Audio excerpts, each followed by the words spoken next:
गांव का नाम था खूंखारपुर। नाम सुनते ही लोग सोचते यहाँ तो जरूर राक्षस और भूत प्रेत रहते होंगे। पर असलियत ये थी कि यह गांव बेहद शांत था। खेत खलिहान, तालाब, चौपाल, सब कुछ था। बस एक चीज ने गांव वालों को हमेशा डराए रखा, गांव के बाहर पुराना शमशान घाट। कहते हैं वहाँ रात को भूत प्रेतों का डेरा है। कोई भी सूरज ढलने के बाद उस तरफ नहीं जाता था। नवरात्रि का समय था। ढोल, डांडिया, माँ दुर्गा की मूर्तियाँ, पूरा गांव सज रहा था। हर साल की तरह गांव वाले चौपाल पर गरबा खेलते। बच्चे रंग बिरंगे कपड़े पहनते, औरतें डांडिया लेकर गोल गोल नाचती, ढोल की थाप पर सब झूम उठते। इस बार गांव के मुखिया रामदीन चाचा ने कहा, भाइयों और बहनों, इस बार गरबा शमशान घाट के पास करेंगे ताकि भूत प्रेत का डर निकल जाए।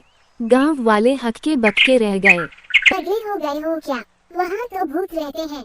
रामदीन चाचा हंसकर बोले, भूत प्रेत कुछ नहीं होते, डर हम बनाते हैं। देखना, सब मजे से गरबा खेलेंगे।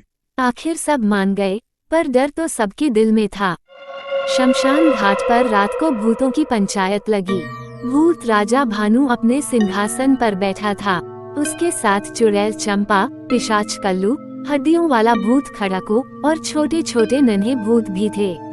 भूत राजा ने कहा, सुनो सब, इंसान हमारी जगह गरबा खेलने आ रहे हैं, ये कैसे चलेगा? चुड़ैल चंपा बोली, महाराज, हमें उन्हें डराना चाहिए, पर साथ ही गरबा भी खेलना है। सुना है इंसानों का नाच बड़ा मजेदार होता है।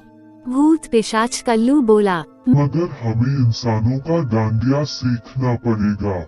सारे भूत मान गए। सबने ठान लिया इस बार गरबे में भूतों का जलवा होगा। रात आई, चांद बादलों में छुपा हुआ था। ढोल की आवाज गूंज रही थी। गांव वाले रंग बिरंगे कपड़े पहनकर गरबा खेलने आए। बच्चों में भी बड़ा जोश था। अचानक तेज हवा चली, आसमान में काले बादल छा गए। ढोल अपने आप बजने लगा। अरे ये क्या हो रहा है? गांव वाले डर गए। तभी धुएं से भूतों की फौज निकली।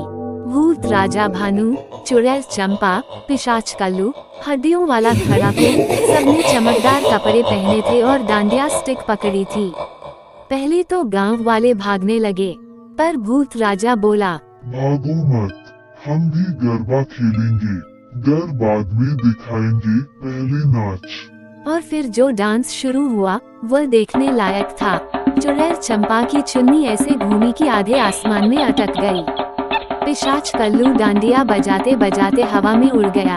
हड्डियों वाला खड़ाकू नाचते नाचते अपनी ही हड्डियां गिरा बैठा, फिर उन्हें जोड़कर दोबारा नाचने लगा। गांव वाले पहले डरते रहे, फिर हंसने लगे। धीरे धीरे सब भूतों के साथ गरबा खेलने लगे।